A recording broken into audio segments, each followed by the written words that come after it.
El secreto más oscuro del Imperio Otomano no comenzó con una espada, sino con una hoja de cálculo. En el invierno de 1515, unos funcionarios llegaron a una aldea búlgara con libros de contabilidad encuadernados en cuero, catalogando a los niños cristianos con la fría precisión de un recaudador de impuestos. El nombre de un niño de 7 años quedó reducido a un número de inventario. En cuestión de días, fue arrancado de su madre gritona y marchado hacia un destino determinado por matemáticas brutales. Fue uno de los miles de personas que fueron llevadas ese año a través de un sistema que operaba con tasas de mortalidad alarmantes, calculadas y aceptadas como el costo del negocio. Este era el sistema Dev-Sheremi, una máquina burocrática de recolección de niños de 600 años de antigüedad, meticulosamente documentada en los propios archivos del imperio. No se trató de una crueldad aleatoria. Este fue un horror a escala industrial aprobado por el Estado. Pero ¿cómo logró un imperio transformar el secuestro de niños en una ciencia que perduró hasta el siglo XX? ¿Que llevó a unos padres desesperados a dañar a sus propios hijos para salvarlos de los coleccionistas? ¿Y qué pasó con los cientos de miles de mujeres y niños vendidos en los mercados de Constantinopla? Esta es la historia suprimida de un sistema tan vasto y tan brutal que desafía todo lo que creías saber sobre el mundo civilizado. Pero aquí es donde comienza la explotación del Imperio Otomano, no en callejones oscuros ni escondites criminales, sino en oficinas gubernamentales con libros de contabilidad encuadernados en cuero. El sistema Dev-Sheremi no era una red de tráfico clandestina. Se trataba de una política estatal oficial con cuotas, calendarios y normas de control de calidad que marearían a los burócratas modernos. Imagínate esto. Son las 15:15 en el pequeño pueblo búlgaro de Koprivtser. Los funcionarios otomanos no llegan como asaltantes o criminales, sino como empleados del gobierno que llevan documentos oficiales. Tienen libros de contabilidad encuadernados en cuero que enumeran cada familia cristiana, cada hijo, cada candidato potencial para la colección. Esto es lo que la mayoría de la gente no se da cuenta. Estos no fueron secuestros aleatorios. Los otomanos habían transformado el rapto de niños en una ciencia con criterios específicos. Niños entre 7 y 20 años, preferiblemente sanos, físicamente fuertes y de regiones específicas conocidas por producir candidatos de calidad. Lo verdaderamente inquietante es que guardaban los recibos. El documento número 3.0847 del Archivo de Constantinopla muestra las cuotas de las aldeas para la colección de 1515. Koprivtser debía 23 hijos. La cercana aldea de Panagarista debía 31 y Pazarajik 47. Estas cifras no eran arbitrarias. Los estadísticos otomanos los calcularon basándose en la densidad de población, los rendimientos de las recolectas anteriores y las necesidades actuales del imperio de soldados y sirvientes. El caso de Marko Dimitrov revela la aterradora eficacia del sistema. El nombre del niño de 7 años apareció en los libros de contabilidad meses antes de que llegaran los funcionarios. Sabían su edad, la ocupación de su padre, herrero, incluso observaron su salud física y su apariencia. Cuando los funcionarios llegaron esa mañana de diciembre, no necesitaron buscar. Fueron directamente a su casa, libro de contabilidad en mano, y comprobaron su nombre en la lista como un servicio de entrega que confirma la recogida de un paquete. Pero espera, esto empeora. Los funcionarios que examinaron a estos muchachos los trataron exactamente como ganado en el mercado. Realizaron exámenes médicos, inspeccionaron para detectar defectos físicos y evaluaron el potencial para diversos roles. Un diplomático francés, Jean-Baptiste Taban, presenció una colecta en 1631 y escribió: «Los funcionarios turcos trataban a los niños como nuestros comerciantes tratan a los caballos». Realizar evaluaciones físicas exhaustivas para determinar su futura ubicación. El levantamiento serbio de 1522, FIS, que su profesor de historia probablemente nunca mencionó, estalló específicamente porque los coleccionistas otomanos habían aumentado las cuotas en un 40%. Las aldeas que anteriormente habían perdido 20 niños ahora enfrentan demandas por 28.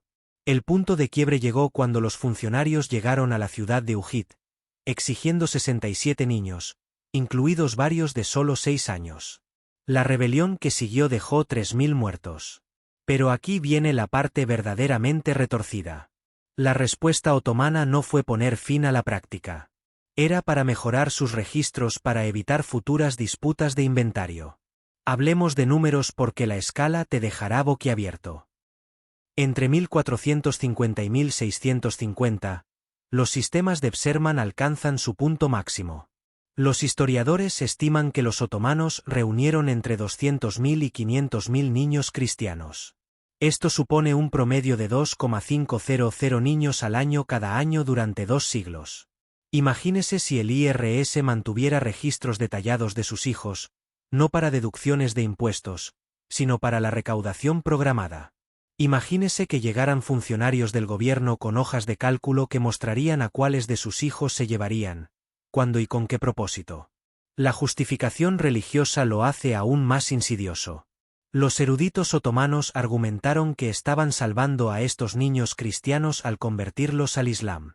El principal juez islámico del sultán Murad II emitió una fatua en 1432 declarando que la práctica no solo era legal sino virtuosa. 9.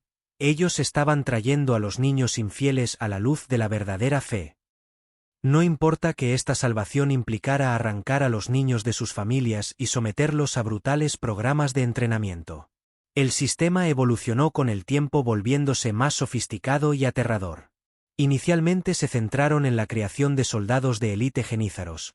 Hacia el siglo XVI, los funcionarios seleccionaban específicamente a niños para otros fines. Los registros del palacio muestran categorías como sirvientes del tesoro hacinadar, pajes del palacio y varios roles especializados que requieren diferentes programas de capacitación. La precisión documental es lo que hace que esto sea tan escalofriante. Estos no eran crímenes ocultos en las sombras. Eran programas gubernamentales con informes anuales.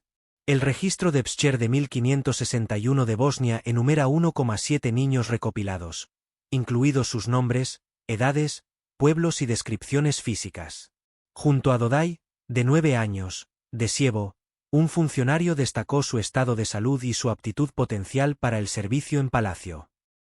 Esa nota burocrática selló el destino de un niño tan seguramente como un veredicto judicial. Las preferencias regionales se desarrollan en función de las cualidades percibidas. Los muchachos albaneses eran preferidos por su supuesta lealtad, los bosnios por su altura, los griegos por su inteligencia y varios otros estereotipos étnicos que los funcionarios otomanos codificaron en criterios de selección. Los funcionarios otomanos literalmente desarrollaron un sistema de clasificación para la recolección de niños, con directrices y calificaciones de calidad que harían que los departamentos de recursos humanos modernos parecieran desorganizados. Los padres se enfrentaron a una elección imposible. Algunos intentaron sobornar a los funcionarios. El precio habitual para salvar a un hijo era de 50 monedas de oro, el equivalente a 5 años de ingresos de una familia campesina. Otros casaron a sus hijos jóvenes, ya que los niños casados estaban supuestamente exentos. Pero esto es lo que la mayoría de la gente no se da cuenta. Hacia 1540, los coleccionistas otomanos ya aceptaban a niños casados, a veces de tan solo 12 años, dejando a las niñas esposas viudas incluso antes de llegar a la edad adulta. Los relatos más desgarradores vienen de las madres. Una canción popular serbia de la época dice: 9 hijos di a luz, 9 hijos crié, 9 hijos se los llevaron los turcos. Ahora solo doy a luz lágrimas, solo alimento dolor, mi vientre es una tumba, mis pechos dan veneno. Estas no eran letras metafóricas. Las mujeres que perdieron a todos sus hijos a manos del Debs a menudo cayeron en una profunda depresión, incapaces de soportar el pensamiento del destino desconocido de sus hijos.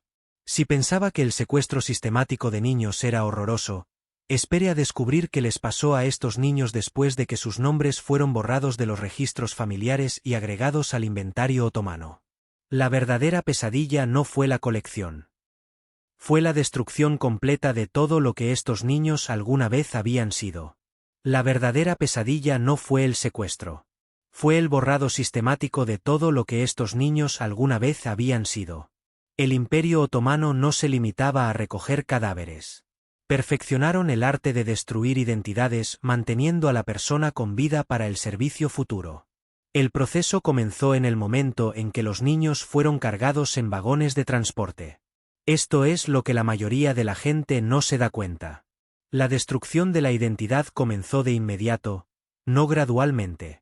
A los niños se les prohibía hablar entre ellos en su lengua materna. Los guardias de habla turca impusieron normas lingüísticas estrictas. Imagínate tener 7 años, estar aterrorizado y sin que ni siquiera te permitan hablar en el único idioma que conoces. Tomemos el caso de Ahmed, anteriormente Alexandros, un niño griego de 10 años recogido en 1543. Los registros de entrenamiento otomanos de la escuela Enderun documentan su progreso con escalofriante precisión. Semana 1, todavía responde a su nombre de nacimiento. Correction aplicada. Semana 4, ya no responde al nombre original. Semana 12, ha aprendido oraciones básicas en turco. Al 6º mes, este niño había sido completamente reprogramado. Lo verdaderamente inquietante es que los otomanos consideraron que esto era una historia de éxito. El incidente de 1547 en el centro de entrenamiento de Galata revela hasta qué punto el sistema aplastó cualquier vestigio de identidad. Los guardias descubrieron a 50 niños comunicándose en serbio durante los periodos de descanso. El castigo no era solo físico, era psicológico. Cada niño se vio obligado a renunciar a su tierra natal y rechazar su identidad pasada. 3 niños que se negaron fueron sometidos a un aislamiento prolongado. Cuando salieron, los testigos informaron que tenían dificultades para comunicarse en cualquier idioma. Pero espera, esto empeora. El manual de entrenamiento otomano Kanoname e Itab Istambul contiene instrucciones específicas para la transformación de la identidad. El capítulo 3 titulado sobre la creación de nuevos hombres recomienda que se le haga comprender al niño que su vida anterior estuvo incompleta. Todos los recuerdos de la familia y la patria deben ser reemplazados por la lealtad al sultán. Cuando el niño acepta completamente su nueva identidad, la transformación tiene éxito. La transformación física acompañó la reconstrucción mental. Las apariencias de los niños estaban estandarizadas. Cortes de pelo específicos para niños, uniformes idénticos, comportamientos regulados. Todos llevaban las mismas prendas de lana áspera, comían comidas idénticas a horas idénticas y dormían en posiciones idénticas. El mensaje fue claro. No eres un individuo, eres parte de la propiedad del sultán. El Imperio Otomano fue pionero en lo que los psicólogos modernos reconocerían como una reforma sistemática de la identidad. Los niños eran sometidos a un intenso adoctrinamiento, no a través de una crueldad aleatoria, sino a través de programas calculados diseñados para reemplazar su identidad original con una lealtad completa al sistema otomano. Un sobreviviente, más tarde conocido como Hasan Pasha, escribió en sus memorias: aprendí a olvidar al niño que había sido, porque esos recuerdos solo traían confusión y dolor. La transformación del lenguaje fue particularmente intensa. Los niños sorprendidos hablando su lengua materna se enfrentaban a castigos cada vez mayores. Lo verdaderamente retorcido es que luego se vieron obligados a aprender turco otomano memorizando frases que reforzaban su nueva identidad. Imaginemos a un niño teniendo que repetir juramentos de lealtad cientos de veces al día en un idioma extranjero hasta que esas se conviertan en las únicas palabras que conoce. Los registros escolares de Enderun de 1562 a 1598 muestran la eficacia de esta transformación psicológica. De los 3.847 niños procesados en el centro, la gran mayoría se adaptó completamente a su nueva identidad en el plazo de un año. Aquellos que no pudieron adaptarse al sistema enfrentaron medidas cada vez más duras o fueron redireccionados a roles diferentes. La regulación del sueño amplificó la transformación de la identidad. Los niños eran despertados a horas específicas para orar y entrenar, lo que creaba un ritmo que alteraba los patrones normales de desarrollo infantil. Después de semanas de esto, las mentes exhaustas no podían retener los recuerdos que se desvanecían. El testimonio de 1578 del embajador italiano, Lorenzo Bernardo, describe su visita al centro de entrenamiento. Los chicos se movían con precisión mecánica, toda individualidad borrada por la implacable rutina. Aquí hay un detalle que revela la sofisticación de los sistemas. Los otomanos crearon programas estructurados para reemplazar los lazos familiares por lealtad institucional. Los niños fueron asignados a pequeños grupos que se convirtieron en sus nuevas familias. Los reclutas mayores actuaban como hermanos y los supervisores como padres. Estas relaciones artificiales se reforzaban mediante sistemas de recompensa y castigo que hacían que los niños dependieran de su nueva estrella social. Estructura. El entorno físico reforzó la transformación psicológica. Las instalaciones de entrenamiento fueron diseñadas para ser completamente ajenas a todo lo familiar. No hay iglesias, no hay símbolos cristianos, no hay comida de casa, no hay paisajes familiares visibles desde las ventanas. Los niños eran trasladados periódicamente entre instalaciones para evitar cualquier apego geográfico. La arquitectura en sí era desorientadora. Grandes espacios comunes, interminables pasillos idénticos, ninguna zona privada donde un chico pudiera mantener algún sentido de identidad individual. Pero el aspecto más efectivo fue el sistema de méritos. Los muchachos que se adaptaron más rápido, que abrazaron su identidad otomana más completamente, recibieron privilegios, FDS, mejor comida, ropa más abrigada y, finalmente, posiciones de autoridad.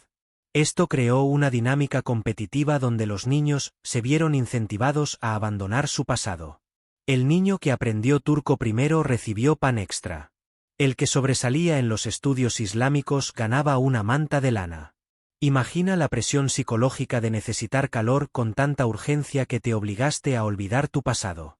Los entrenadores otomanos comprendieron algo aterrador sobre la psicología humana. La identidad podría transformarse completamente mediante una intervención sistemática.